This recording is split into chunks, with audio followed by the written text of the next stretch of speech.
మన ఇండియాలో ఎక్కువగా భయపెట్టే పాముల్లో రెసెల్ వైఫర్ ఒకటి. మా ఊర్లో దీన్ని రక్తపింజర అని పిలుస్తారు. ఈ పేరు రావడానికి కారణం దీని విషం రక్తాన్ని నాశనం చేసే శక్తి కలిగి ఉండడమే. ఈ పాము మన దేశంలో కాకుండా వేరే దేశాల్లో కూడా కనిపిస్తుంది. Number 1 Bharat, number 2 Sri Lanka, number 3 Pakistan, number 4 Bangladesh, number 5 Nepal.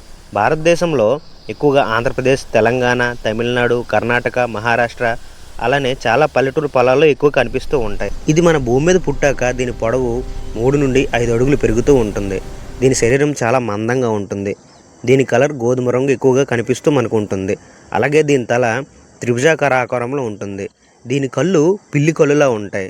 ఈ పాముని చాలా ఏరియాల్లోనే అందరూ కూడా రక్తపింజరాన్ని పిలుస్తూ ఉంటారు. కానీ మన రాజమండ్రి, విజయవాడ ఏరియాలో మాత్రం దీన్ని పొడపాము అని పిలుస్తారు. దీనికి అసలు రక్తపింజరాని పేరు ఎందుకు వచ్చింది అనుకుంటున్నారు? రక్తం గడ్డగట్టే విధానాన్ని ఇది పాడు చేస్తూ ఉంటుంది. ఇది కోటయ్యగానే రక్తం ఐస్ ముక్కల్లాగా గడ్డగడుతూ దగ్గరగా అయిపోతూ ఉంటుంది. ఎక్కువగా కిడ్నీలను దెబ్బతీస్తూ ఉంటుంది. కొంచెం కూడా చికిత్స ఆలస్యమైతే మాత్రం మరణానికి కారణమవుతుంది. అందుకే దీన్ని రక్తపింజర అంటారు. ఎందుకంటే చాలా వరకు ఇది కాటు వేసిన తర్వాత మన బ్లడ్లోనే బ్లడ్ బ్లీడింగ్ అవుతూ ఉంటుంది. ఆ బ్లీడింగ్ వల్ల బ్లడ్ ఎప్పుడు కూడా ముద్దగా అయిపోతూ ఉంటుంది. అందుకని చాలామంది చనిపోవడానికి కారణం ఇది ఎక్కువగా కనిపిస్తూ ఉంటుంది. నాగుపాము విషయం కంటే ఇది చాలా డేంజర్గా ఉంటుంది. ముఖ్యంగా రైతులు దీని ప్రాబ్లంని ఎక్కువగా భరిస్తూ ఉంటారు. దీని ప్రవర్తన ఎలా ఉంటుందంటే ఎక్కువగా రాత్రిపూట చురుగ్గా ఉంటుంది. శబ్దం చేస్తూ వార్నింగ్ ఇస్తూ ఉంటుంది. సడన్గా మన మీద దాడి చేస్తుంది. చాలా వేగంగా కాటు వేస్తుంది.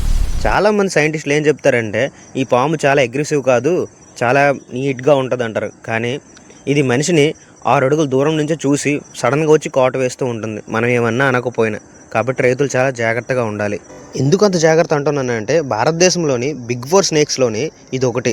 కోబ్రా, క్రైట్, రెసెల్ వైఫర్, సాస్క్వాలిడ్ వైపర్ ఇవన్నిటికి మించి ఇది ఉంటుంది. ఎందుకంటే ఇది ఇంటర్నల్ బ్లీడింగ్ అవుతూ ఉంటుంది కాటు వేస్తే మాత్రం ఖచ్చితంగా.